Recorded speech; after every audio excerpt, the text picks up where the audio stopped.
আমার মা কত ধন্য মা। আল্লাহর বান্দি স্ত্রী ডাক দিয়ে কয় স্বামী, আল্লাহ একটা সন্তান দিয়েছেন আমাদের আমানত। আল্লাহর দেওয়া সন্তান আমাদের কাছে আমানত। যতদিন আল্লাহ রাখার রাখছে, আল্লাহ এখন নিয়ে গেছে দুনিয়ায়। বাচ্চাটারে আমি চাদর দিয়া ঘুম পাড়ায় রাখছি, চির ঘুমে আমার বাচ্চা আমার মাওলা নিয়ে গেছে। কেমন স্ত্রী রে বাবা। আল্লাহর বান্দা শুইনা চোখের বাড়ি ছেড়ে কয় বিবি, মাওলার দেওয়া সন্তান মাওলায় নিয়ে গেছে, কোনো দুঃখ নাই, তবে তোমার কাছে আমারও একটা আবদার। এত ধৈর্য ধারণকারী মহিলা আমি এতদিন দেখি নাই। তুমি এত পরিমাণ ধৈর্য ধারণ করেছো। আমার মাওলাই কোরআনে ওয়াদা করেছেন, ধৈর্য ধারণকারী যারা হবে তারা বিনা হিসাবে জান্নাতে যাবে। আমি তো জান্নাতের কোনো কাজ করতে পারি নাই, তুমি ধৈর্য ধারণ করার মাধ্যমে মনে হয় জান্নাতি হয়ে গেছো। আমারে ওয়াদা দাও, আমারে নানিয়া তুমি হাসরে জান্নাতে যাইবা না। ও পর্দার আড়ালের আম্মা জানেরা, সন্তান আমানত। আল্লাহ পরীক্ষা নিবেন। ক্ষুধা না খাইয়া থাকিও, তারপর হারাম খাইও না। তোমার একটা নাবালেগ বাচ্চা রক্ত পবিত্র, ওরে হারাম টাকা খাওয়াইও রক্ত নাপাক বানায় না রে মা বাবারা। খবরদার, ওই বাচ্চার তো কোনো অপরাধ নাই, ওরে সুদের টাকা কেন খাওয়ান? সুদের টাকায় বাজার কইরা কেন বাচ্চার রক্তটারে নাপাক বানান? আপনার কি ভয় লাগে না? ওর বাচ্চার অপরাধটা কি? বাচ্চা তো নিষ্পাপ, বাচ্চা তো পবিত্র, ওর রক্ত পিওর। আপনি হারাম টাকা ঘরে ঢুকাইয়া বাচ্চার রক্তটারে নাপাক করলেন কেন? বাপ নামের কলঙ্ক। এই বাচ্চার কোনো দোষ আছে? ওই বাচ্চাটারে কেন হারাম খাওয়ায় রক্ত নাপাক বানাইলেন? ও তো নিষ্পাপ। ও যদি জানতো আপনি চুরি করা টাকা ঘরে নিছেন, আপনার জীবনে বাবা বলে পরিচয় দিত না,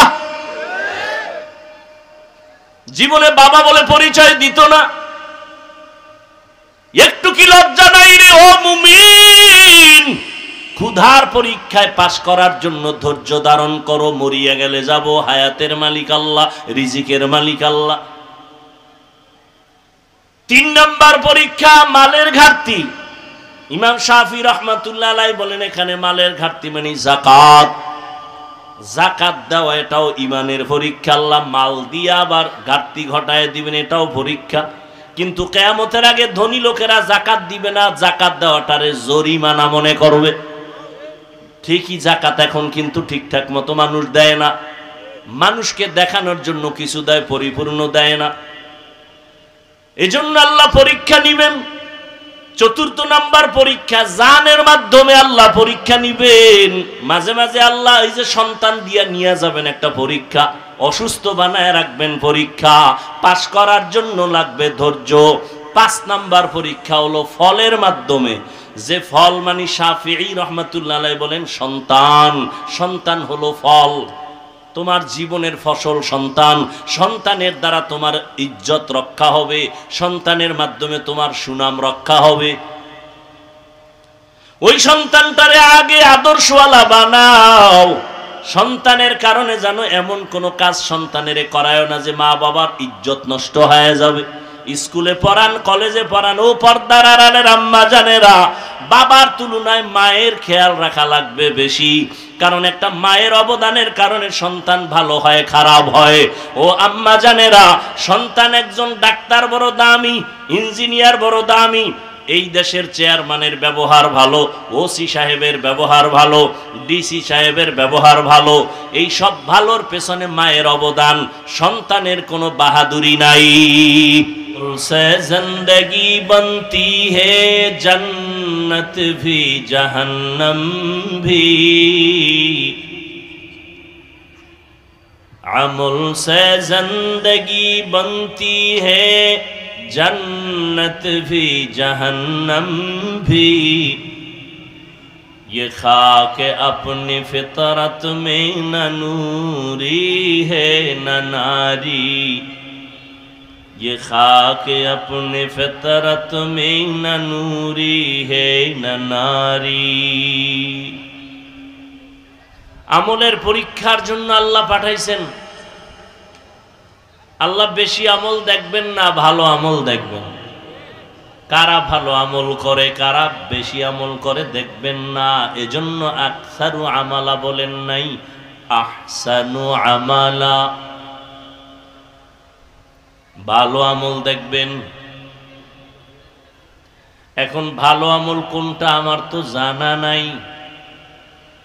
কোন দিনের সেজদাটা আল্লাহ কবুল করবেন জানি না। কোন দিনের রুকু কবুল হবে জানা নাই। কোন দিনের হজ কবুল হবে জানা নাই। আছে? কোন দিনের তেলাওয়াত কবুল হবে জানা নাই। কোন দিনের যাকাত কবুল হবে জানা নাই। এজন্য দাওয়াম আমল চালায় যাও। তুমি 1000 জীবনে সেজদা দিয়েছ, 999টা সেজদা যদি কাজে নাও লাগে, একটা সেজদা যদি আল্লাহর জন্যই দেওয়ার মতো দিতে পারো, জীবনের এক সেজদা জান্নাত ওয়াজিব হয়ে যাবে। সালেহাতু সঙ্গে বুদি দিল খরাশ, আজমুদা এক জামানা খাকে বাস। আল্লাহ পরীক্ষা করবেন মুমিনকে, বেঈমানকে না। শুধু মুমিনকে করবেন কেন?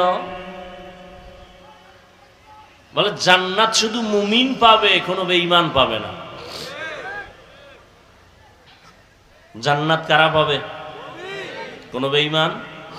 1 সেকেন্ডের জন্য কোনো বেঈমান জান্নাত পাবেই না। জান্নাত শুধুমাত্র মুমিনেরা পাবে। এটা যেমন চূড়ান্ত সত্য, আল্লাহ তার প্রিয় বান্দা বান্দি একজনকেও জাহান্নামে দিতে চান না, এটাও সত্য। আল্লাহ তার কোনো বান্দা বান্দিকে জাহান্নামে দিতে চান, এটাও কি? কিন্তু জবাব দিয়েন। এখানে কথা বললে গুনাহ হবে না, গুনার কথা হবে না ইনশাআল্লাহ। যতক্ষণ বসে থাকবেন আমল নামায় অনবরত সওয়াব লেখা হবে। এই মজলিসটার দাম কত জানেন? নবীজি বলেন, কেউ কোরআনের বাগানে উলামায়ে আহলে হকের মোলাকাতে যদি কদম বাড়ায়, প্রত্যেকের সাথে আল্লাহ 70,000 ফেরেশতার একটা কাফেলা দিয়ে দেন। আরো আস্তে করে বলেন। আল্লাহ আস্তে বললে শুনেন না। আমি শুরুতেই বলছি, সত্য কথা স্বীকার করো, মানো আর না মানো। আল্লাহ কি আস্তে বললে শুনেন? সন্দেহ আছে না? অল্প অল্প শুনেন। তা আস্তে বললে যদি আল্লাহ শুনেন, তো জোরে বলার দরকার কি? কালকে থেকে মাগরিবের নামাজে কেরাত আস্তে পড়বে ইমাম সাহেব। কি চলবে না মাস্তানি? যুক্তির নাম ইসলাম না। আল্লাহর হুকুম বুঝে আসুক আর না আসুক, মেনে নেওয়ার নাম ইসলাম। যুক্তির নাম নাস্তিকতা। যুক্তি দিয়া মানুষ ইমান পাকা করতে পারে না, নাস্তিক হয়ে গেছে। এমবিবিএস ডাক্তার, মুসলমানের ঘরের বাচ্চা, তাসলিমা নাসরিন ইমানদার না বেঈমান? তাসলিমা নাসরিন নামে কি বুঝায়? মুসলমান না? কত সুন্দর নাম। বেঈমান হয়ে গেল কেন? অশিক্ষিত না? এমবিবিএস ডাক্তার বেঈমান হলো কেন? মুসলমানের ঘরে জন্ম নিয়া। একমাত্র কারণ যুক্তি দিয়া আল্লাহকে খুঁজছে, যুক্তি দিয়া ইসলাম বুঝতে চেয়েছে, এজন্য নাস্তিক হয়ে গেছে, মুরতাদ হয়ে গেছে।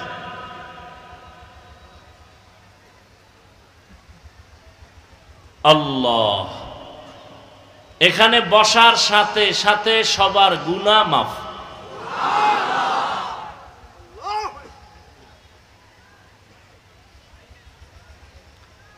এরপরে এখানে বসার পরে নবীজি বলেন, কেউ যদি ইসলামের কোনো একটা মাসআলা শিখে 100 রাকাত নফল নামাজের সওয়াব পেয়ে যাবে। যদি অনেকগুলো শিখে তাহলে 1000 রাকাত নামাজের সওয়াব পাবে।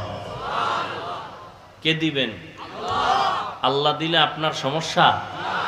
আতিনা ফি দারে দুনিয়া না হাসান, আতিনা ফি দারে আকবা না হাসান, ইয়া গিয়াসাল মুস্তাগীসিন ইহদিনা লফতিখারা বিল উলুমে ওয়াল গিনা, হর গরিদে নেকো তু তৈয়ার হে, जो न मांगे उससे तू बेजार है। এটা একটা দামি মজলিস। মায়ের গর্ভ থেকে একটা বাচ্চা যখন দুনিয়াতে আসে নিষ্পাপ, রহমতের নবী বলেন, ওলামায়ে আহলে হকের মজলিসে যদি বসে যাও, আল্লাহ তোমাকে তওবার মাধ্যমে ওই বাচ্চার মতো নিষ্পাপ বানায় ফিরায় দিবে।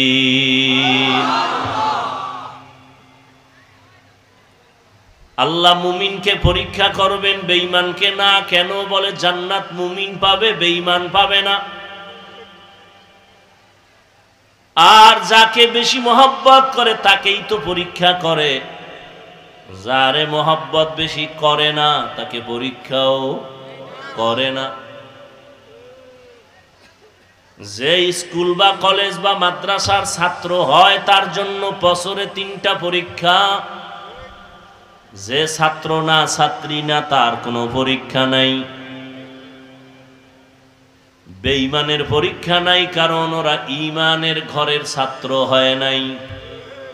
যারা জান্নাতি লাইনে ঈমান আনিয়া ছাত্র হবে তাদের জন্য পরীক্ষা। পরীক্ষার কোয়ালিটি কেমন? বলে যার ঈমান যত তাজা তার পরীক্ষা তত কঠিন। আল্লাহর মহব্বতের মধ্যে ঈমানের লাইনে সর্বোচ্চ জায়গায় আছেন আম্বিয়ায়ে কেরাম, এজন্য তাদের পরীক্ষা কঠিন।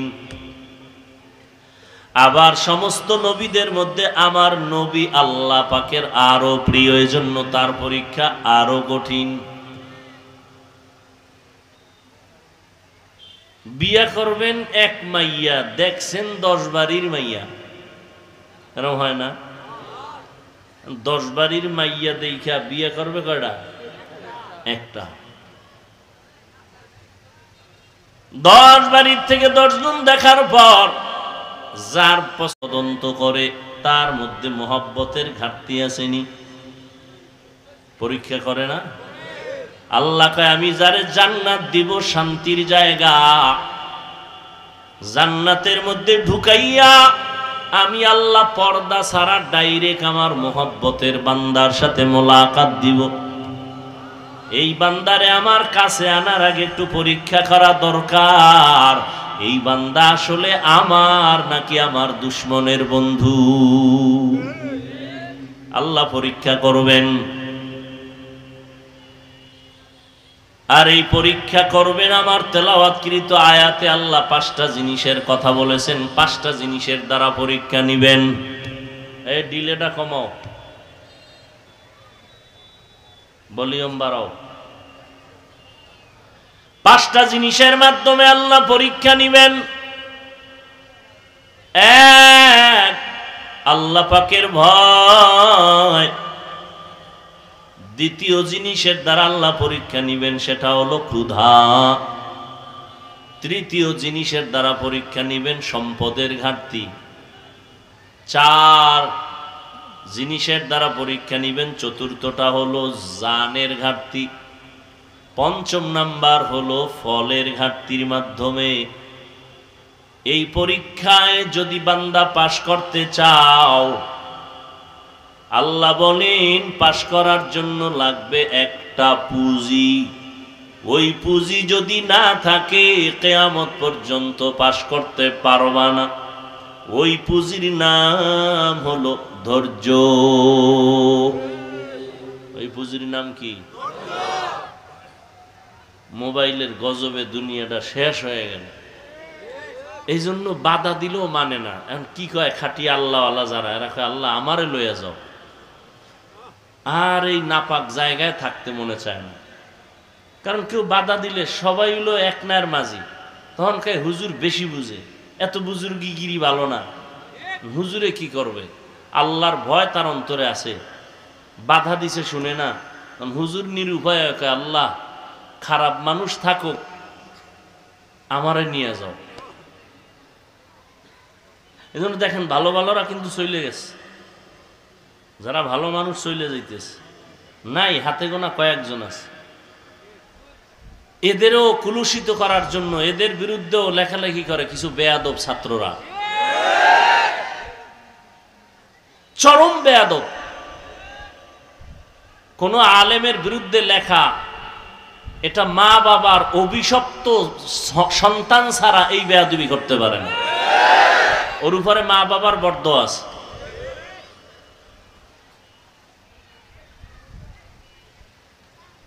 সরকারের অর্ডার ছাড়া, মদিনার কোনো অনুমতি ছাড়া ছবি তোলা 1000 কোটিবার হারাম, কবিরা গুনাহ। বসছেন বেহেশতের বাগানে, এতক্ষণ ফজিলত শুনাইলাম, বড় দামি জায়গা, করতেছেন আকাম, কবিরা গুনাহ। বসছেন বেহেশতের বাগানে, করতেছেন কবিরা গুনাহ।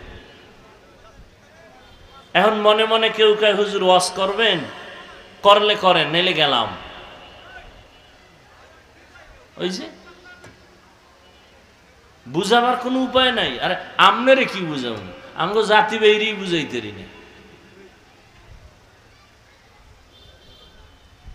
এখন কিছু অতি পণ্ডিত আছে না আবার, হ্যাঁ অতি পণ্ডিত, এ যেতে হইব কথা কইয়া। কিছু মানুষ দেখবেন কথা লাগে না, এরপর একটা কইব, খাডুক আর না খাডুক বলতেই থাকবে।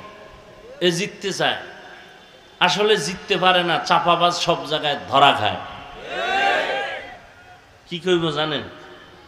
হুজুর আপনি এত বড় ফতুয়া দিলেন, তাই যে ক্যামেরাটি দাঁড়ায় রয়েছে এটির ভিডার নাকা, ফট করে ফতুয়া হ্যান্ড দিয়ে মারতে আছে বয়ে বয়ে।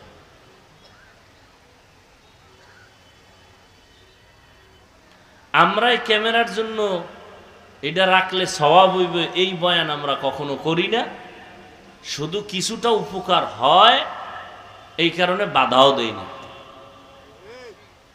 এদের ওয়াজ শুনে বাহিরের কিছু আমাদের দেশি মুসলমান ভাইরা, আমার তদন্ত সাপেক্ষে সঠিক প্রমাণে কিছু পাইছি, এরা জাহান্নামের পথ থেকেই শুধু বয়ান শুই না, জান্নাতের পথে আসছে। আমার কাছে বহু প্রমাণ আছে, এই জন্য বাধা দেই না। তারপর মাঝে মাঝে মাথা গরম হয়ে যায়, না একেবারে বন্ধই করে দেন, কোনো লাভ নেই।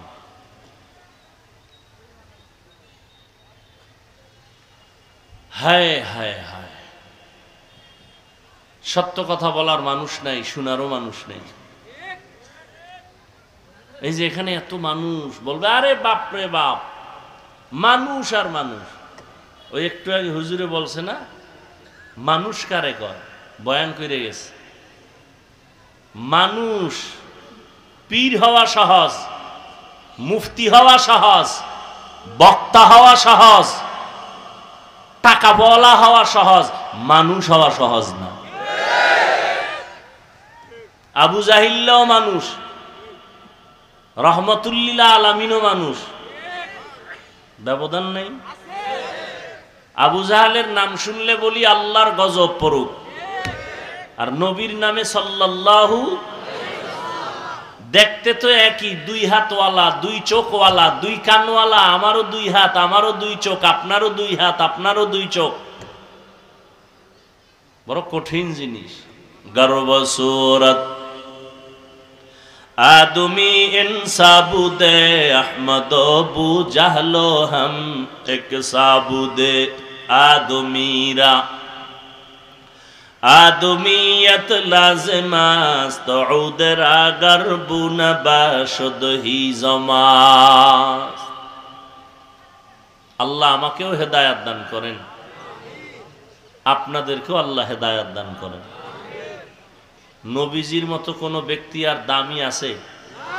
আসবে? নবীজির আগে ছিল না। সেই নবীও আল্লাহর কাছে হেদায়েতের দোয়া করতেছেন। কিসের দোয়া? হেদায়েতের দোয়া করতেছেন। আল্লাহুম্মা ইহদিনাস সিরাতাল মুস্তাকিম, আল্লাহুম্মা ইহদিনাস সিরাতাল মুস্তাকিম। হেদায়েতের দোয়া করেন আমার নবী, রহমতের নবী। তাহলে হেদায়েত কত বড় কঠিন। মান ইয়াহদিল্লাহু ফাহুয়াল মুহতাদ ওয়া মান ইউদ্লিল ফালান তাজিদা লাহু ওয়ালিয়্যাম মুরশিদা। আল্লাহ বলেন আমি যদি চাই তো হেদায়েতের মালা গলায় লাগায় দেই, আর আমি আল্লাহ যদি না চাই বান্দা হেদায়াত পাবে দূরের কথা, হেদায়াত পাওয়ার কোনো পথ ও প্রদর্শক খুঁজে পাবে না। হেদায়াত বড় কঠিন এক সম্পদের নাম। আল্লাহ তাআলা বলেন আমি যারে বেশি মোহাব্বত করি তারে হেদায়াত দিয়া দেই, আর আমি মোহাব্বত করতে গিয়া তারে আগে একটু আমি পরীক্ষা নেই। পরীক্ষায় পাশ করার জন্য পুঁজি লাগবে ধৈর্য। ধৈর্য বড় দামি একটা সম্পদ। এই ধৈর্য যদি না থাকে কামিয়াব হওয়া সম্ভব না। এই ধৈর্য আবার তিন প্রকার। ইবাদতের বেলায় ধৈর্য, মুসিবতের বেলায় ধৈর্য, গুনাহের বেলায় ধৈর্য। এখানে আপনারা বসে আছেন ইবাদত, বসতে গিয়া দীর্ঘ টাইম ব্যয় করা ধৈর্য সারা সম্ভব না। নামাজে যাবেন মসজিদে আগামীকাল জুমায়, ধৈর্য না থাকলে দীর্ঘ টাইম আল্লাহর ঘরে বসে থাকা সম্ভব না। ইবাদতের বেলায় ধৈর্য, মুসিবতের বেলায় ধৈর্য। মুসিবত আসছে পাগলামি করা যাবে না। আল্লাহ দোয়া শিখাইছেন মুসিবত যখন আসবে তুমি দোয়া পড়িও, ইন্না লিল্লাহি ওয়া ইন্না ইলাইহি রাজিউন। দোয়া পড়ো, নামাজ আদায় করো, আল্লাহর কাছে পানা চাও। গুনাহের বেলায় ধৈর্য ধারণ করো। ও বান্দা, ফজরের 4 রাকাত নামাজ পড়তে মাত্র 20 মিনিট সময় লাগবে। এই 20 মিনিটের ঘুম তোমার বড় আরামের ঘুম। ধৈর্যের সাথে উঠিয়া যদি তুমি 20 মিনিটের আরাম বাদ দিয়া নামাজে দাঁড়াও, নামাজ শেষ করে আবার তুমি ঘুমাও, মদিনার নবী বলেন সারা রাত্র ঘুমাইয়া যে সময় কাটাইলি এই সময়টাও নেকের পাল্লায় ওজন করা হবে। আতিনা ফি দারে দুনিয়া না হাসান, আতিনা ফি দারে উকবা না হাসান, ইয়া গিয়াসাল মুস্তাগীসিন ইহদিনা লিফতিখারা বিল উলুমে ওয়াল গিনা। হর গরিদে নেকো তু তৈয়ার হ্যায়, जो न मांगे उससे तू बेजार है। ধৈর্য বড় দামি একটা সম্পদ। আল্লাহ ধৈর্যের দ্বারা বান্দার পরীক্ষায় পাশ করাবার জন্য ব্যবস্থা করেছেন।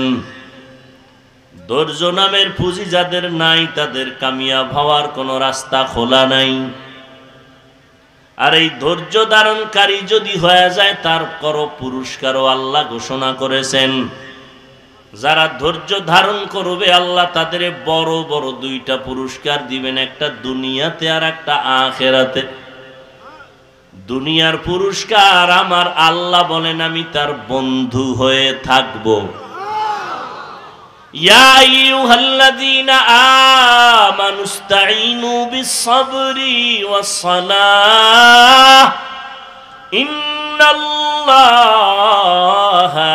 মা'আস-সাবিরিন। আল্লাহ তাআলা বলেন, ও মুমিন, তোমরা সবর ও সালাতের মাধ্যমে আমার সাহায্য প্রার্থনা করো। আমি আল্লাহ সবের যারা ধৈর্য ধারণকারী তাদের সঙ্গী হয়ে থাকি। এটা হলো বড় পুরস্কার। আল্লাহ যদি বন্ধু হয়ে যায় কোনো টেনশন আছে? মান কানা লিল্লাহ কানাল্লাহু লাহ। যেই ব্যক্তি আল্লাহর হয়ে যাবে সারা জগৎ তার গোলাম হয়ে যাবে। قال النبي صلى الله عليه وآله وسلم الدنيا خلقت لكم وأنكم خلقتم للآخرة। মদিনার নবী বলেন, ও দুনিয়ার উম্মতেরা, আল্লাহ দুনিয়াটা তোমাদের গোলাম বানায় দিছেন। দুনিয়া সব তোমার আমার গোলাম, তুমি আমি হলাম আল্লাহর গোলাম। টাকা পয়সা কার গোলাম?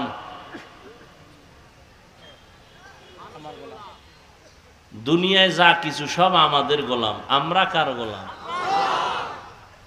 তাহলে গোলামে মালিকরে খুঁজে, মালিক গোলাম খুঁজে না। আমরা আল্লাহরে খুঁজবো, দুনিয়া আমাদেরে খুঁজবে। কিন্তু এখন উল্টা হয়ে গেল, আমরা দুনিয়া খুঁজি, আমগো আল্লাহ আমাদেরে খুঁজি।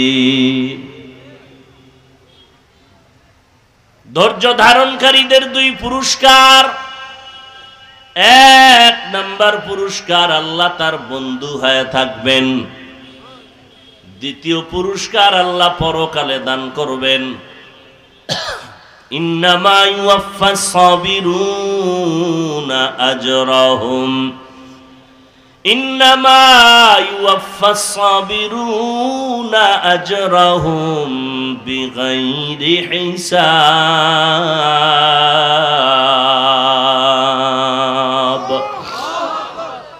ধৈর্য ধারণকারীদের পরকালের বড় পুরস্কার, বিনা হিসাবে জান্নাত। আরো আস্তে করে বলেন ইনশাআল্লাহ। জান্নাত পেতে চাইতো হিসাব দিয়া না হিসাব ছাড়া? হিসাব ছাড়া। ধৈর্য ধারণ করো, ধৈর্য ধারণ করলে আল্লাহ আখিরাতে পুরস্কার দিবেন, বিনা হিসাবে জান্নাত পেয়ে যাবে। এরে নবীর আশিক উম্মতের দল, ধৈর্য ধারণকারীদের জন্য সুসংবাদ, বিনা হিসাবে জান্নাত। আর আল্লাহ 5টা জিনিসের দ্বারা দুনিয়াতে পরীক্ষা নিবেন। এই পরীক্ষায় পাশ করার জন্য লাগবে তোমার আমার ধৈর্য। ধৈর্য না থাকলে আপনার আমার নবীও পাশ করতে পারতেন না। এজন্য আমার আল্লাহ বার বার বার বার ধৈর্যের বয়ান করেন। ইয়া আইয়ুহাল্লাযীনা আমানুসবিরু ওয়াসাবিরু ওয়ারাবিতু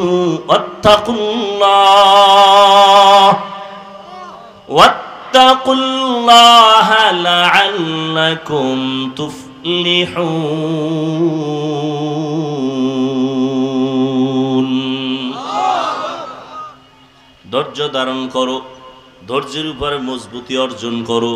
ধৈর্য ধারণ করা এক জিনিস, এর মধ্যে মজবুত হয়ে থাকা আর এক জিনিস। ধৈর্যের সবক আল্লাহ দিলেন, ওয়াল আসর ইন্নাল ইনসানা লাফি খুসর ইল্লাল্লাযীনা আমানু ওয়া আমিলুস সালিহাত ওয়া তাওয়াসাউ বিল হাক্কি ওয়া তাওয়াসাউ বিস সাবর। সূরা আসরের মধ্যে আল্লাহ সবরের সবক দিলেন। 5টা জিনিসের দ্বারা আল্লাহ পরীক্ষা নিবেন। 1 নম্বরে ভয়। 4 মাযহাবের 4 ইমামের এক ইমাম, ইমাম শাফিঈ রহমাতুল্লাহ আলাইহি, তিনি বলেন এখানে ভয় মানে হলো আল্লাহর আযাবের ভয়। আল্লাহর ভয় অন্তরে জমা করো, তাহলে তোমার জন্য গুনাহ ছাড়াটা সম্ভব। এই ভয়ের নাম তাকওয়া, এই ভয়ের নাম খশিয়া, এই ভয়ের নাম খৌফ। আমি যদি এখানে প্রশ্ন করি আপনারা কারা কারা আল্লাহকে ভয় করেন, সবাই হাত উঁচু করে বলবে আমরা সবাই আল্লাহরে ভয় করি। আবার যারা একটু বেশি চালাক তারা বলবে আপনাদের থেকে আরো বেশি ভয় করি। অথচ এখানে এমন আশিকে রাসূল বসে আছেন, আজকে ফজর পড়ে নাই, জোহর পড়ে নাই, আসর পড়ে নাই, মাগরিব পড়ে নাই, এশাও পড়ে নাই। এমন আশিক নাই? কত বড় আশিক, কয় নামাজ না পড়লেও ঈমান তাজা। এরে নবীরা আশিক, যে নামাজ পড়ে না সেও বলে আমি আল্লাহকে ভয় করি, যে বেপরদায় চলে সেও বলে আমি আল্লাহকে ভয় করি। সুদের টাকায় যারা ব্যবসা করে তারাও বলে আল্লাহরে ভয় করি। আর যারা হালাল ভাবে চলে, পর্দা করে, তাহাজ্জুদ পড়ে, জিকির করে, তারাও বলে আল্লাহকে ভয় করি। আসলে আল্লাহর ভয়ের হাকিকত আমাদের জানা নাই। আসলেই যারা আল্লাহকে ভয় করে তাদের নমুনা কি হবে এ বিষয়ে আমি উদাহরণ দেই। সন্তান মা বাবাকে ভয় করে, তার নমুনা মা বাবার সামনে অপরাধ করে না। যেই ছাত্র ছাত্রী শিক্ষক শিক্ষিকাকে ভয় করে তাদের সামনে অপরাধ করে না। ঠিক যারা আল্লাহর আযাবের ভয় করবে ওই বান্দা জীবনেও গুনাহ করবে না। তাহলে যারা গুনাহ করে তারা ভয় করে কথাটা মিথ্যা। ভয় করলে সে বেপরদায় চলতে পারে না। আল্লাহকে যারা ভয় করবে তারা সুদ খাইতে পারে না, তারা মানুষ হত্যা করতে পারে না, মানুষের বাড়ি আগুন দিতে পারে না, গরিবের হক নষ্ট করতে পারে না। আল্লাহর ভয় যাদের অন্তরে থাকবে তারা কখনো গুনার দিকে যাবে না। জীবন চলে যাবে তারপর আল্লাহর অবাধ্য হবে না। আল্লাহ এই ভয়ের দ্বারা মানুষের প্রথম পরীক্ষা নিবেন। আপনারাও মুসলমান, আমিও মুসলমান, এখানে যত মানুষ আসছেন সবাই নবী মানেন, আল্লাহ মানেন, কোরআন মানেন, হাদিস মানেন, আমিও তাই। আপনারাও নবীর উম্মত, আমিও নবীর উম্মত। আপনারা এক আল্লাহর গোলাম, আমিও সেই আল্লাহর গোলাম। আপনাদের ধর্ম আর আমার ধর্ম এক না আলাদা? আপনাদের কাবা আমার কাবা এক, আপনাদের কালেমা আমার কালেমা এক। দুনিয়াতে আপনি আমি আসছি, সিস্টেমও এক। নাকি আপনারা আসমানতে আইছেন? বিদায় বেলার সিস্টেমও এক। কে বক্তা, কে শ্রোতা, কে ইমাম, কে মুক্তাদি, কে ডাক্তার, কে রোগী। বিদায় বেলা সবার কাফন হবে তিনটা। আমি বক্তার সম্মানে একটা কাফন কেউ বাড়াইয়াও দিবে না, গরিব হওয়ার কারণে কারো কাফন একটা কমাইয়াও দিবে না। কালার হবে আলাদা। বড় লোকের কাফনের কালার একরকম, গরিবের কাফনের কালার হবে আর এক রকম। কালারও সবার এক। আজকে আমি বক্তা দিয়া ভাব দেখাই, আপনি টাকার ভাব দেখান, ক্ষমতার ভাব দেখান, সবার ভাব সাদা কাফনে ঢুকার পরে আর থাকবে না।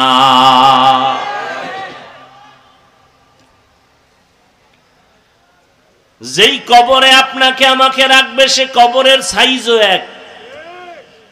নাকি আব্বা আম্মারটা একটু বড় হবে? সব এক।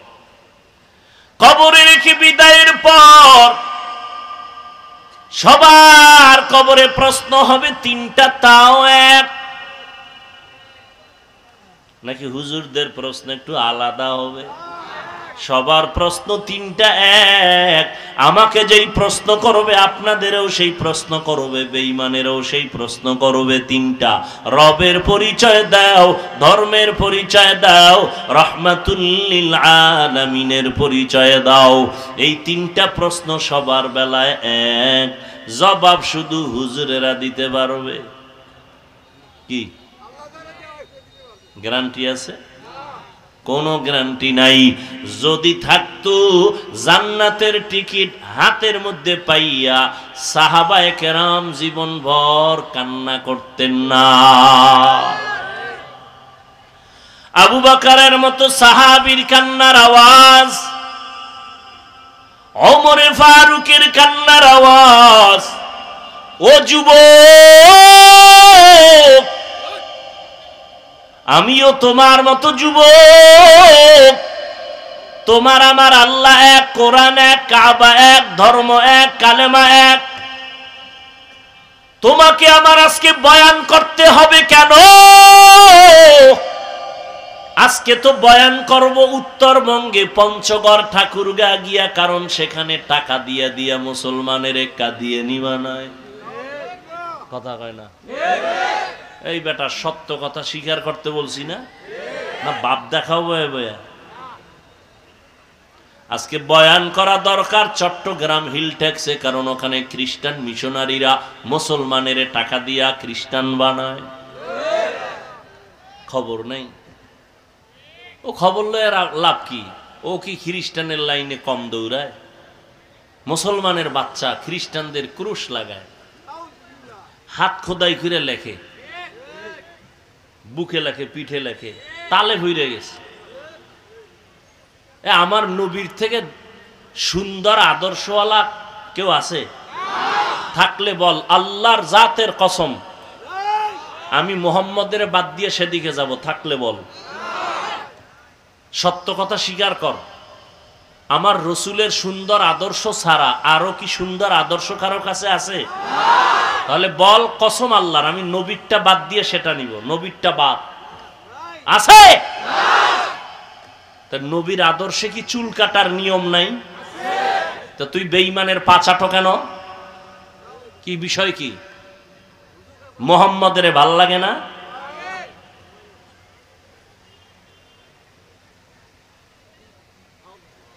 আমরা কি রসুলের আদর্শ মাইনে ঠইকে গেছি? আমরাও চেয়ারে বইছি, চেয়ারম্যানও চেয়ারে বয়, এমপিও বয়। হ্যাগো চেয়ারের মেয়াদ আছে, কোরআনওয়ালার চেয়ারের কোনো মেয়াদ নাই। করোনায় স্কুল বন্ধ, কলেজ বন্ধ, ভার্সিটি বন্ধ, চাকরি বন্ধ, ফ্যাক্টরি বন্ধ, রাস্তা বন্ধ, ট্রেন বন্ধ, বাস বন্ধ, দোকান বন্ধ, সবগুলো বন্ধ। একটা কোরআনের মাদ্রাসাও বন্ধ হয় নাই। আর কি দেখতে চাও চোখের সামনে? বাবায় করোনায় আক্রান্ত, মরিয়েই গেছে। বড় বড় আজদাহা দুইটা ছেলে শিক্ষিত, লোকের টাকা দিয়ে কয় লাশটা রাস্তায় ফালা, ফালায় জানালা লক করে দিছে। এই কুলাঙ্গার গুলো দেখলো না জানলা খুইলা, বাবার লাশটা কুত্তায় খাইলো না জানাজা হইল। আর সেই লাশ কি হয়েছে জানো? ইতিহাস ভুলে যাস না যুবক। সেই লাশ আমার দেশের কিছু প্রশাসনিকভাবে আইন শৃঙ্খলা পুলিশ বাহিনী আর বড় এক অংশ ওলামায়ে কেরাম টুপিওয়ালারা এই লাশগুলো কাঁধে নিয়ে শত শত করোনার লাশ গোসল করাইয়া, জানাজা পড়াইয়া, কাফন পরাইয়া কবরে রাখছে। একটা হুজুরও করে নাই, মরে নাই। আর কি দেখতে চাও? যদি কেউ দাঁড়ায় বলতে পারো হাফিজ ভাই, মুহাম্মদের লাইনে চলতে গেলে না খায় মরা লাগে, মুহাম্মদের লাইনে চলতে গেলে সম্মান থাকে না, প্রমাণ দে। আমি আর এই লাইনে বয়ান করব না, বয়ান বাদ।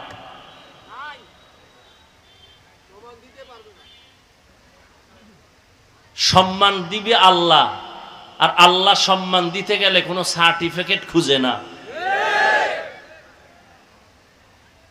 তাহলে আমার মতো দুর্বল বান্দা কুয়াকাটার থেকে এখানে সম্মানের সাথে আসতে পারতো না। সম্মান কে দেয়? না মানুষ দেয়? মানুষের হাতে যদি চাবি থাকতো সম্মান বাড়ানো কমানো, তো আমাকে হুজুর গো কত আগে মাইরে লাইতো। নাই চাবি, এরপর ধাক্কা ধাক্কিটা কম করে না। ইমামের এখান থেকে সরাও, জুমার বয়ান গরম, এরে বাদ দাও, নরম বয়ান আলা হুজুর আনো। আনছে নরম বয়ান আলা, নরম বয়ানের পরে কয় নাই হুজুরের ইমানই দুর্বল, না এরে হবে না, বাদ দাও। আছে না নাই? আহ, ও যুবক, তোমার ভয় নাই যে আমি তোমার হুজুর বানাইতেছি, কোনো ভয় নেই। আমি কোনো দলও করি না যে তোমার ডাকবো যে আমার একটা দল আছে এনে ঢুকো, কোনো টেনশন নেই। আর আমি তোমাকে বলবো না তুমি তাবলিগ করতেই হবে, নাইলে কালকে থেকে তুমি জাহান্নামী, এটাও বলবো না, কোনো ভয় নেই। তুমি স্কুলে পড়ো, আমি কলিজা দিয়ে একটা দোয়া করে যাবো আজকে, যেন আল্লাহ তোমাকে স্কুলেই রাখিয়া সম্মানের ডাক্তার বানায়, ইঞ্জিনিয়ার বানায়, প্রফেসর বানায়, আমি দোয়া করে যাব এবং তোমাকে সাহস দিয়ে যাব। স্কুল ছাড়বি না, কলেজ ছাড়বি না, ডাক্তারি ছাড়বি না, ওখানে থাক, থেকে একজন ডাক্তার হ, ইঞ্জিনিয়ার হ, তবে দাবি একটা, বেয়াদব হবি না। মা বাবার সাথে বেয়াদবি করেছো, ক্ষমা চা তাড়াতাড়ি, আল্লাহ ক্ষমা দিবে না, দিবে না, দিবে না। শিক্ষকের সাথে বেয়াদবি করেছো, আল্লাহ কোনোদিন মাফ করবে না, শিক্ষক মাফ না করা পর্যন্ত। ধ্বংস হয়ে যাবি, মরার আগে বিছানায় পঙ্গু হয়ে যাবি, লেখা রাখ। সব জায়গায় বেয়াদবি চলে না। আলেমেরে কষ্ট দিছো, ক্ষমা চা, আল্লাহর কাছে চাইলে হবে না, এটা বান্দার হক। আগে বান্দা মাফ করবে, তারপরে আল্লাহ করবে। খুব সাবধান। বহু চালাক রাস্তায় ল্যাংটা হয়ে ঘুরে, ইংলিশে কথা কয়, রাস্তার পাগল ইংলিশে কথা কয় কেন কয়? ওর জন্য আলাদা ইংলিশ কোচিং হয়। ও ভালো ছাত্র ছিল, বেয়াদবি করার কারণে পাগল হয়ে গেছে, এটা মাথায় ঢুকা।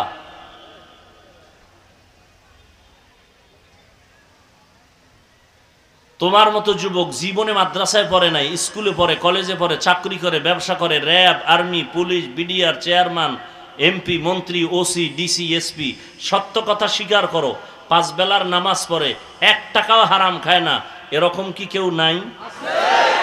এই লোকটাকে দাঁড় করায় তোরে যদি আল্লাহ জুতার বাড়ি দিয়া, এই বেঈমান, তোর পাশের লোকটা তোর লাইনে থাইকে নামাজ পড়লো, তুই পারলি না কেন? আমি হুজুর হইতে বলি না, দরকার নাই হুজুর হওয়ার, তুমি স্কুলেই পড়ো। তোমার মতো স্কুলে পড়ুয়া ছাত্র ছাত্রী 5 বেলার নামাজি নাই, তুমি পারো না কেন? তোমার উপরে আল্লাহর লানত, তোমার উপরে মা বাবার অভিশাপ। তোর বয়স মাত্র 24, 27, 30, 40 পর্যন্ত চেহারা থাকবে উজ্জ্বল। তোর চেহারার ভিতরে কার্টুন কার্টুন ভাব কেন বলতো? তোর চেহারার মধ্যে আকর্ষণ নাই কেন? মায়া লাগে না কেন তাকাইলে? বিষয় কি? কি পরিমাণ গুনাহ করছো রাত্রে মোবাইল দিয়ে, হিসাব করতো? কেউ দেখার দরকার নাই।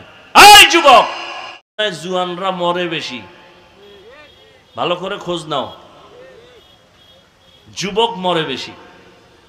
কোন রোগ নাই, হঠাৎ মরণ। হঠাৎ মরে কেন? হঠাৎ এক রোগের জন্ম নিছে দুনিয়ায়, হঠাৎ রোগ, হঠাৎ মরণ। কি হঠাৎ রোগ? কি মনে করিস না তুই সুস্থ, মরবি না। এই ঈদ গেল, রোজার ঈদ, কি পরিমাণ মানুষ মরছে একসাথে? 22 জন নাই, 14 জন নাই, 11 জন নাই, 24 জন নাই, একসাথে। অধিকাংশ যুবক, অধিকাংশ যুবক, অধিকাংশ যুবক।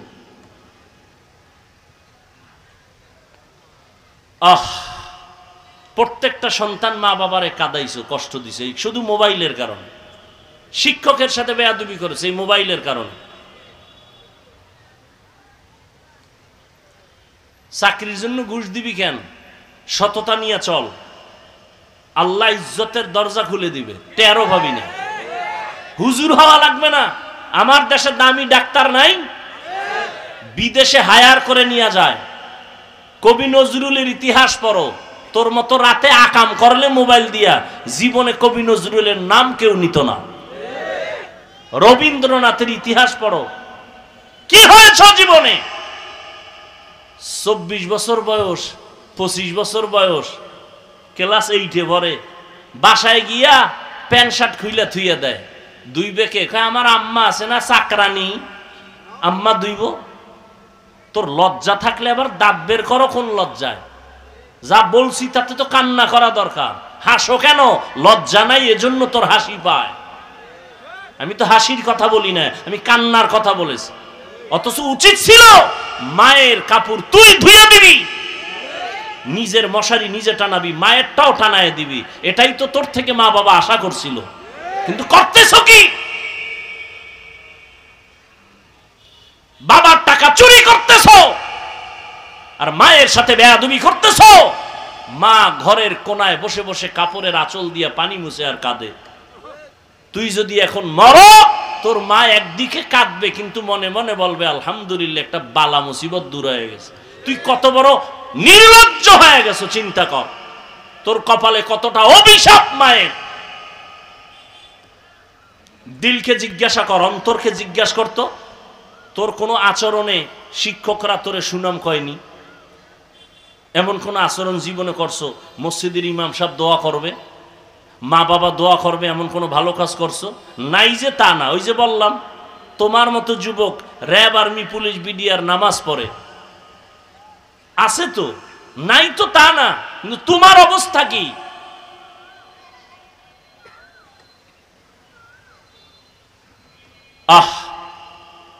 এখনো এত বড় বক্তা, মা বাবার খেদমত সুযোগ পাইলে ছাড়ি না। আর তুমি মাত্র ক্লাস 7-এ পড়ো, তোমার কাপড় এখন মাকে ধুইয়া দিতে হয়। মা তোমার চাকরানি, খানা খাইয়া প্লেটটা ফালায় দৌড়। তোর মা চাকরানি, সে ধুইয়া রাখবে প্লেট। কি দিছো মাকে, কি দিছো বাবাকে? এই 24 বছরে কি অর্জন করেছো? মরে গেলে সবাই খুশি হবে, এই অর্জন। সবাই বরদোয়া করে দূরের থেকে, এটা মরে না কেন? ওর ব্যবহার চরম খারাপ, ও মরলে ভালা। যদি শুনি এখন তো মরণ ফাঁদ বাইক, কি বাইকের আর এক নাম কি? মরণ ফাঁদ। ওখানে উঠলেই তো আগুন, শরীরে আগুন। আর এর মধ্যে যদি বিপরীত যন্ত্র থাকে পিছে বওয়া, তাতে আগুন আর আগুন। কি বিদ্যুৎ আর সূর্যের গরম। ফট করে চাক্কার তলে নাই, টেলিফোন করে কয় একটা পোলা পাওয়া গেছে। কে? কয় আমার ছেলে। তাড়াতাড়ি লাশটা নিয়ে যাও।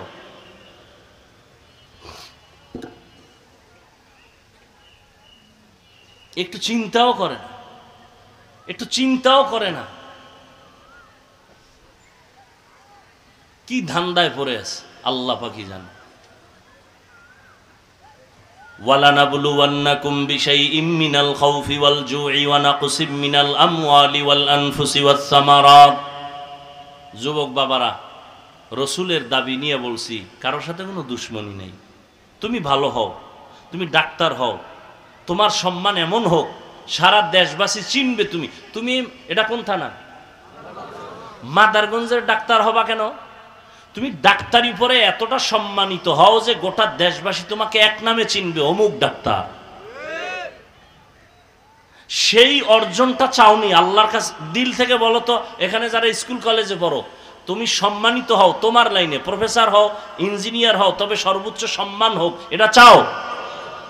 কেন যুবকরা বোবায়ারিস? আসলে চাও?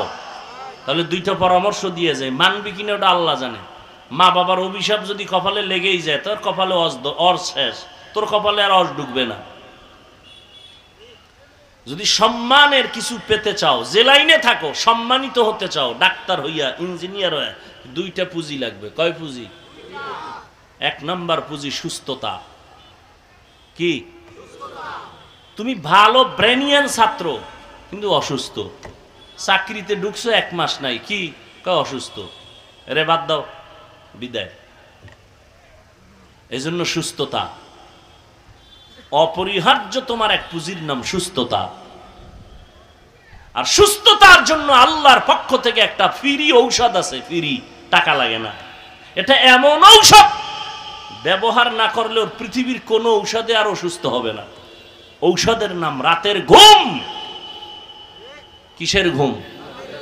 রাতের ঘুম। তবে প্রথম অংশের ঘুম না, শেষ ভাগের ঘুম না, মধ্য অংশের ঘুম।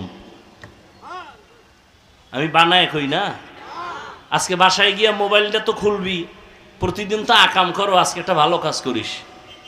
যুবক বাবারা বাসায় গিয়া মোবাইলে গুগলে সার্চ দিবা রাতের ঘুম শরীরের ঔষধ কোন অংশে, লেখে সার্চ দিবি। আমগো হুজুর টুজুর নাই ওখানে, সব তোমগো গুরু প্যান্ট শার্ট টাইওয়ালারা বয়ে রয়েছে, হ্যাঁ সব দেখবা থিওরি ডিটেলস সেখানে দেওয়া আছে। গুগলে সার্চ দাও, রাতের ঘুম শরীরের মহা ঔষধ, ফ্রি।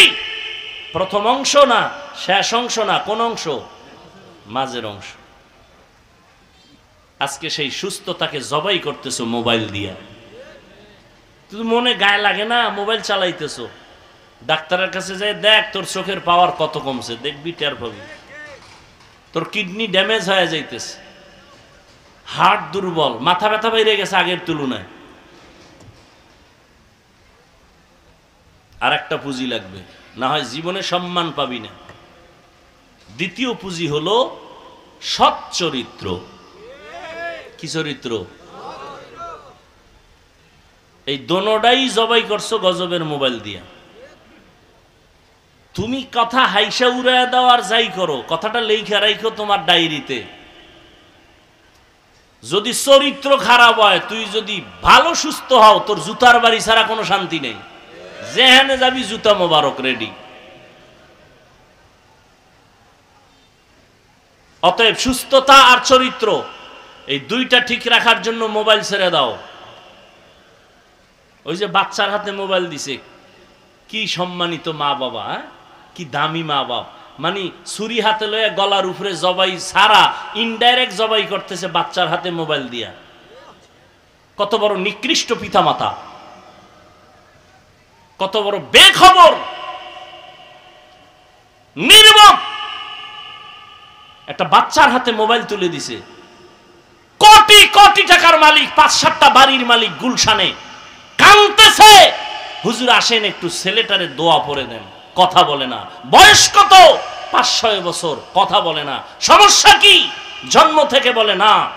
মোবাইল দেখতে দেখতে বোবা হয়ে গেছে। আমি বললাম কি করি? তেল ভরা। আমি কিনা জুতা ভরা দিলেও কাজ হবে না, শেষ। আল্লাহ বেজার হয়ে গেছে। আর এই জন্য বাপ মা দায়ী। এখন কাঁদতেছে, মাও কান্দে, বাপেও কান্দে। করলাম কি?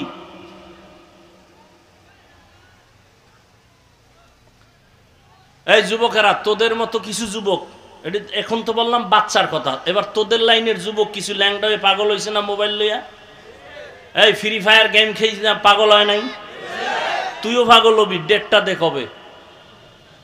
তুইও তো ওই পথের যাত্রী, তুইও তো ল্যাংটা হয়ে পাগল হবি, কারণ ওই পথের যাত্রী তুইও।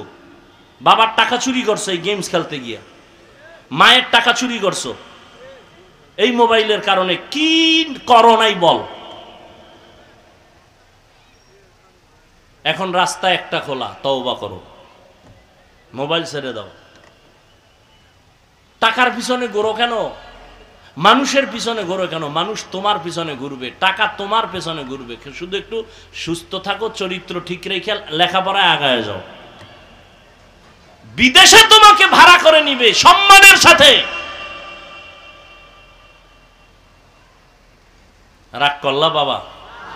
পাও দুইটা ধরে আমি বলছি, যদি বলো হুজুর নাইমা ধরেন, বলতে আমি নিচে নামে আসি। পাও ধরে বলছি মাফ করে দিও। যুবকদেরকে বলছি, কলিজা থেকে মহব্বতের সাথে বলছি, কোনো দুশ্মনী নেই। তুমি স্কুলে পড়ো, কলেজে পড়ো, আর কেমনে বুঝাইলে বুঝবা? তুমি চাকরি করো, ব্যবসা করো, তুমি যে লাইনে থাকো, 5 বেলার নামাজ পড়ো, মা বাবার দোয়া নেও, ওলামায়ে কেরামের পরামর্শ নেও, শিক্ষকদের সাথে আদব রক্ষা করে চলো, তোমার জীবনটা সূর্যের মতো আলোকিত হয়ে যাবে ইনশাআল্লাহ। তোমার কাছে আমার আর কোনো ওয়াজ নেই, আমার ওয়াজের মূল থিম এটাই। মা বাবার দোয়া নিয়ে চলো, শিক্ষকের দোয়া নাও, ওলামায়ে কেরামের দোয়া নাও, রসুলের আদর্শ মতে 5 বেলার নামাজ পড়ো, চরিত্র ঠিক রাখো, শরীরের সুস্থতার জন্য খেয়াল রাখো। সুস্থতার জন্য খেয়াল রাখতে হলে তুমি কিছু করো বা না করো, রাতের ঘুম তোমার লাগবেই। মধ্যরাতের ঘুম, প্রথম রাতের ঘুম শরীরের ক্ষতি। গুগলে সার্চ দিয়ে বের করে দেখো, শেষ রাতের ঘুম শরীরের ক্ষতি।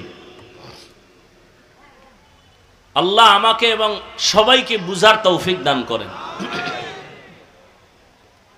1 নাম্বার পরীক্ষা ভয়। কার ভয়?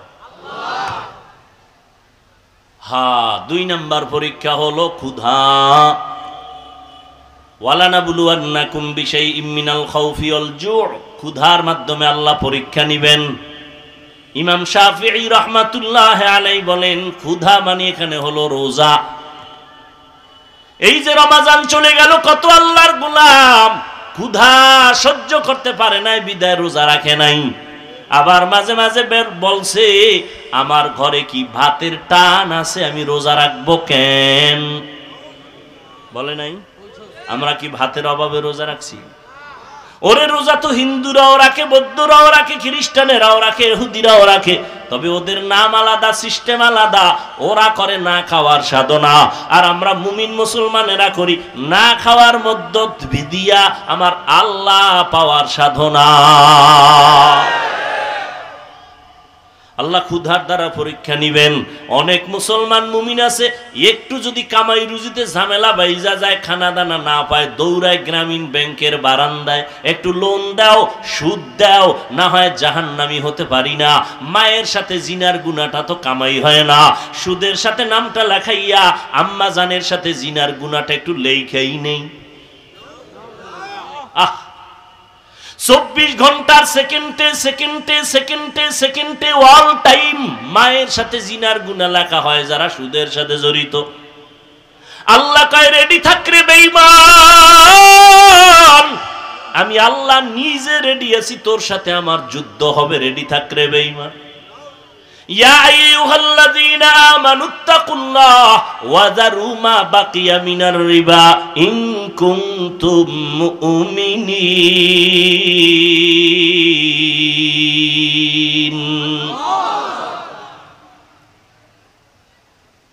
আল্লাহ বড় মারাত্মক এক গুনাহ সুদের সাথে জড়িত থাকা।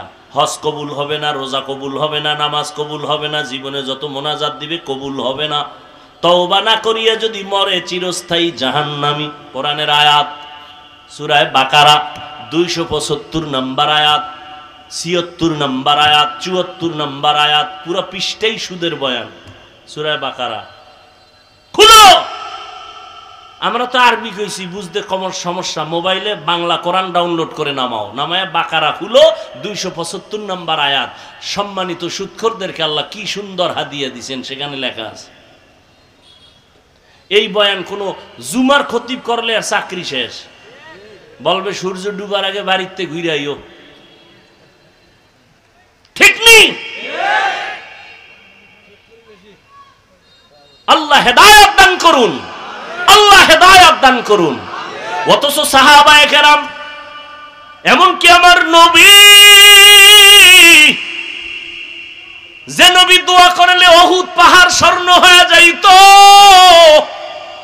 ওই নবী খন্দকের যুদ্ধে গর্ত খননে নিজে কাজে নামলেন। রোদের ভিতরে পাথরওয়ালা জমিন খুঁড়তেছেন, সাহাবারাও করে।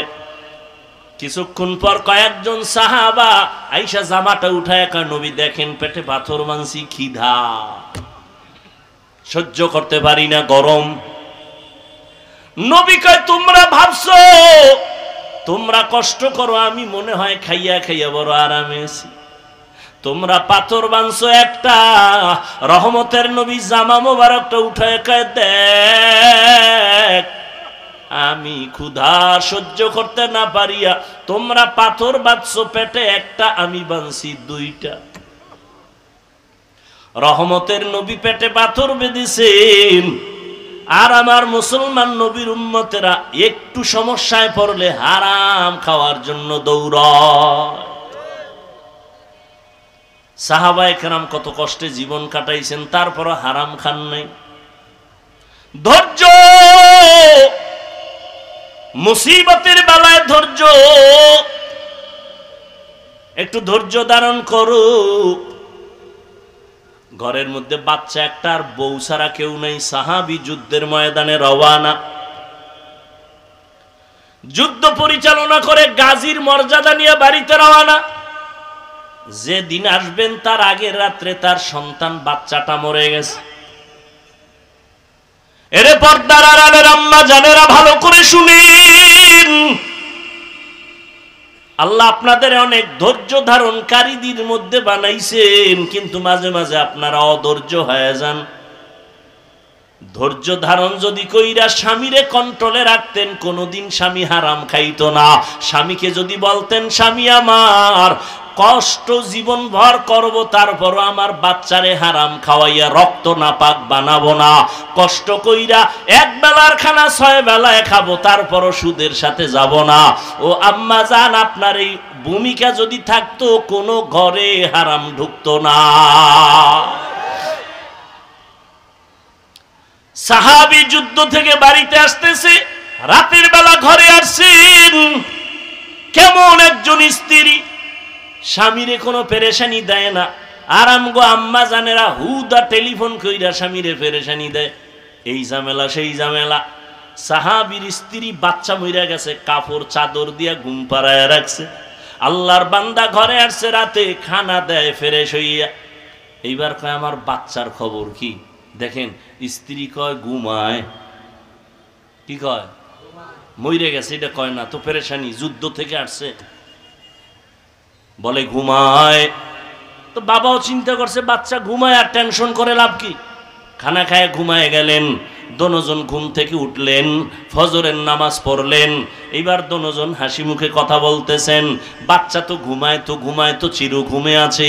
স্ত্রী এইবার নামাজের পরে কয়, স্বামী একটা কথা বলতে চাই, শুনবেন নি? কয় বলো। রাগ করবেন? কয় না। কয় আপনার কাছে একজনে যদি কিছু জিনিস রাখে, আমানত রাখবেন নি? কয় রাখবো। কয় যদি সময় মতো চায় দিবেন নি? কয় দিব। দিতে গিয়া কি মনটা খারাপ হবে নাকি? বলে হবে না। অতএব আম্মা জানেরা, আপনাদের এত সম্মান আল্লাহ দান করেছেন। নবীদের মা আপনারা, সাহাবায়ে কেরামদের মায়ের মতো মা। আয়েশা রাদিয়াল্লাহু আনহার মতো দামি নারী, ফাতেমা রাদিয়াল্লাহু আনহার মতো আপনারা দামি নারী, খাদিজা রাদিয়াল্লাহু তাআলা আনহার মতো দামি নারী। আপনারা ইসমাইল নবীর মা হাজরা আলাইহা সালামের মতো দামি নারী, ঈসা নবীর মা মারিয়াম আলাইহা সালামের মতো দামি নারী। ফেরাউন বেঈমান আল্লাহর সাথে চ্যালেঞ্জ দিয়া নিজেরে খোদা দাবি করলো, অথচ তার ঘরে তার স্ত্রী আল্লাহর বান্দি হয়ে গেল। নাম কি? আসিয়া। আল্লাহর নবী বলেন, কিয়ামতের ময়দানে আসিয়ার সাথে আমার বিবাহ হয়ে যাবে। ও আম্মা জানেরা, একটা বেঈমান ফেরাউনের ঘরে থেকে আসিয়া আল্লাহর গোলাম বান্দি হইয়া যদি জান্নাতের সুসংবাদ নিয়ে কবরে যায়, আপনি কেন পারবেন না? 5 ওয়াক্ত নামাজ পড়েন, স্বামীর মাল হেফাজত করেন, সন্তানগুলো আদর্শ ডাক্তার বানান, ইঞ্জিনিয়ার বানান, আদর্শ শিখাইয়া সন্তানটারে আদর্শ সন্তান বানায় যান। আপনি মরিয়া গেলে সন্তান কোরআন পড়িয়া ডাক্তারি করবে, ফাঁকে ফাঁকে দোয়া করবে। ইঞ্জিনিয়ার হলো কোরআন পড়ে পড়ে দোয়া করবে। এখনো সময় আছে, তওবা করে নেন। ও যুবক বাবারা, তওবা করো। মনে মনে আল্লাহকে ডাকো আর বলো, হে আল্লাহ, জীবনে গুনাহ তো কম করি নাই, নামাজ তো কম সারি নাই, বেপরদায় কম চলি নাই, আজকে থেকে তওবা করে নিলাম। তোমার আমার মতো যুবক যদি স্কুল কলেজে পড়িয়াও নামাজ পড়ে, তুমি কেন পারবা না রে বাবা? তোমার মতো যুবক যদি রাস্তায় গাড়ি চালায় নামাজ পড়ে, তুমি কেন পারবা না? তোমার মতো বান্দা জেনারেল লাইনে থাইকা ব্যবসা করে, শ্রমিকের কাজ করে, নদীতে মাছ ধরে, নামাজ ছাড়ে না, তুমি কেন পারবা না রে বাবা? এখন থেকে তওবা করে নাও।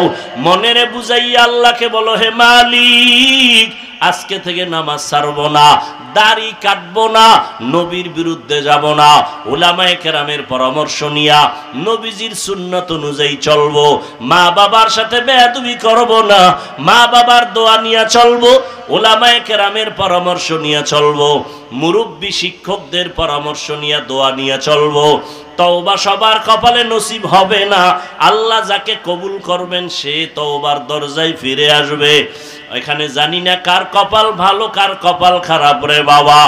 যাদের অন্তর তওবার জন্য তৈরি হয়েছে, মরিয়া গেল নামাজ ছাড়বা না, দাড়ি কাটবা না, বেপরদায় চলবা না, মা বাবারে কষ্ট দিবা না, ওলামায়ে কেরামের বিরোধিতা করে গুনাহগার হবা না, নবীর তরিকা মানিয়া চলবা। তওবা করার মতো যদি কারো অন্তর তৈরি হয়, মুনাফিকি যদি না থাকে, দুটো হাত আমার আল্লাহকে দেখায় দাও। আয় আল্লাহ, হাতগুলো কবুল করে নেন, তওবা কবুল করে নেন, তওবার উপরে মজবুত হইয়া চলার মতো তৌফিক দান করেন, আমিন। আলহামদুলিল্লাহি রাব্বিল আলামিন, والصلاة والسلام على سيد الأنبياء والمرسلين وعلى آله وأصحابه أجمعين يا أرحم الراحمين يا أرحم الراحمين يا أرحم الراحمين رب ارحمهما كما ربياني صغيرا اللهم إنك عفو كريم تحب العفو فاعف عنا اللهم إنا